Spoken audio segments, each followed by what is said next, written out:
Let's discuss the fight for Georgia and more with an outspoken Trump ally, Senator Lindsey Graham, Republican of South Carolina.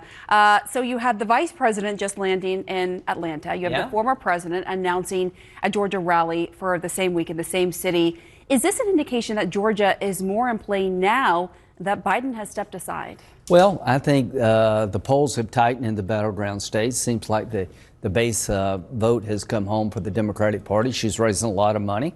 The names have changed, but the policies are the same. If it's a policy election, we win. Are you concerned at all? I mean, JD Vance in this audio that was unearthed by the Washington Post told a donor it was a political sucker punch to have Kamala at the top of the ticket. Now, what do you think? How do you feel? Well, I think you could see it coming. They were ready. The likelihood of Joe Biden making it in November was pretty slim after the debate. But the one thing I would tell my Democratic colleagues, you got Kamala Harris, the candidate in 2019. She's really liberal. There's Medicare for All, Green New Deal.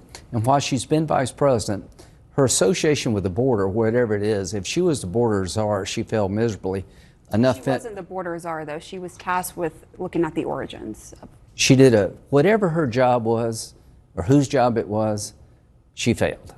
You can't have it both ways. She was associated with fixing the border, and we can play these word games, but she never talked to the governor of Arizona or Texas, only talked to the border chief one time, and she said that she was the last person in the room to talk to President Biden before he decided to withdraw from Afghanistan. If that's true, then she owns it as much as Biden. I want to ask you about JD Vance. Today, CNN's K-File unearthed several more examples beyond the now infamous child cat lady comments of him disparaging people without children. He said childless Americans, especially those in the country's leadership class, were, quote, more sociopathic than those with children.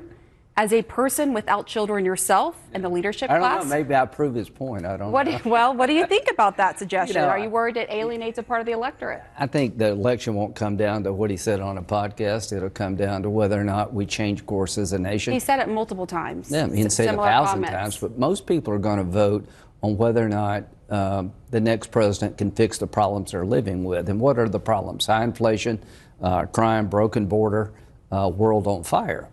It is our election to lose, because after 4 years of Biden-Harris, the world is on fire and things at home are not good. And I think President Trump can explain to people, when I was president, we had a secure border, we had control of inflation, we were energy independent, and I was making peace, not war. So, to be clear, there were also record crossings during Trump's administration as well. No, it's the lowest crossings in the history of the country in December of 2020. We're not going to rewrite history. In December of 2020, we had the lowest crossings in the history of the country. Now, up until recently, we had the highest crossing. No, it's a fact. I'm saying, yes, but if you look at the 4 years, that was one snapshot of 4 years. I hope people will look at 4 years of their control of the border and Trump's control of the border. There's been enough fentanyl come across the border to kill everybody on the planet. And what do you say to Kamala Harris and her supporters who were saying, well, you're criticizing her about the border, but Republicans like yourself who supported this bipartisan immigration legislation, you said it could cause real change, the vote against it. You're not doing your part for the border. Well, the parole provisions were not meaningful. That's why I voted no. Most people coming in the country being paroled, I think, illegally. I wanted to stop that. But you can't have it both ways. They're claiming credit for reduced volume at the border. Well, we didn't pass a bill. You could do better if you wanted to. I think the border's been broken because Biden didn't want to be Trump. And we told him, everybody told him at the border patrol. Wait, you think say that again? I think Biden made a poor choice. He made a campaign promise, I will change the policies of Donald Trump. And when they told him, if you do it, you'll have a nightmare on your hand, he did it anyway. I think he was trying to appease the far left. And when it comes to Kamala Harris, there is no liberal horse that she would not ride in 2019 and 2020. At the end of the day, the foreign policy of this country is in free fall. I've never seen so many danger spots as I see right now. And if you're thinking the country's on the wrong track, why in the world would you vote for her? Well, it's interesting you bring up foreign policy because you were someone who is very committed to, for example, Ukraine and giving aid to Ukraine. Yes. JD Vance, for his part, is one of the leading opponents of giving aid to Ukraine. How much does that concern you? Well, I think President Trump he found a way forward, make it a loan, not a grant.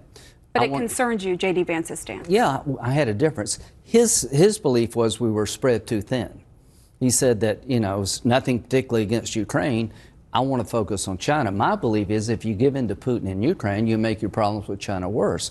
So here's what JD will do. He'll support President Trump unequivocally, and whoever Vice President Harris picks. President Trump has an America First agenda. Yeah, and the America First agenda worked pretty damn well. There was no invasion on his watch. I'm convinced if he had gotten a second term, Putin wouldn't have invaded. Well, and there are Republicans who think that. Let's go back to America But first. I want to just take a step back here as it pertains to JD Vance, because you are seeing former President Trump having to defend him, take up time defending his VP pick. We just saw it on Fox. Do you think that JD Vance should go? There's reporting that you would push for Marco Rubio. Have you been I've known right? Marco. No, he shouldn't go. He was picked by President Trump.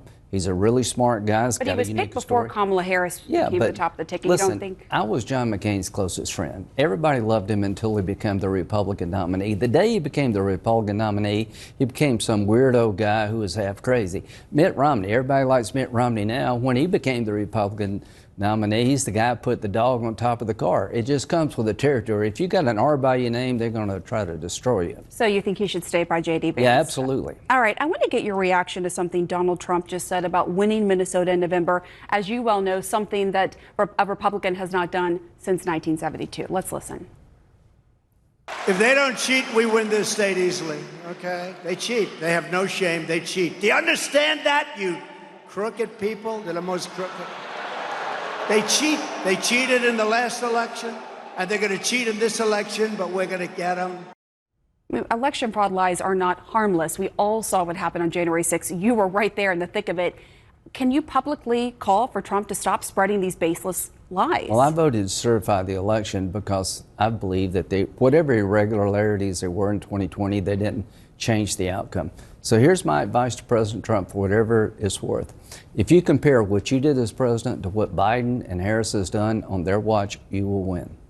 But do you call on him to stop setting the stage about the upcoming election and saying that they're going to cheat if I lose Minnesota, something a Republican has not? Well, I'll leave it up to him how to figure this out. I think he can win Minnesota. Okay, but the bottom line is he is telling his audience, if I lose this state, which a Republican has not won since 1972, it's because of cheating. Do you call on him to stop that kind of rhetoric ahead of the election, given what we saw in the last election? I think the better argument to make is that people in Minnesota are suffering from high gas prices and high food prices, and a broken border affects even Minnesota. That's what I would talk about. Right, but overall, he talks about he's already laying the groundwork, saying this election will be stolen from you. There will be cheating if I lose. Are you concerned by that?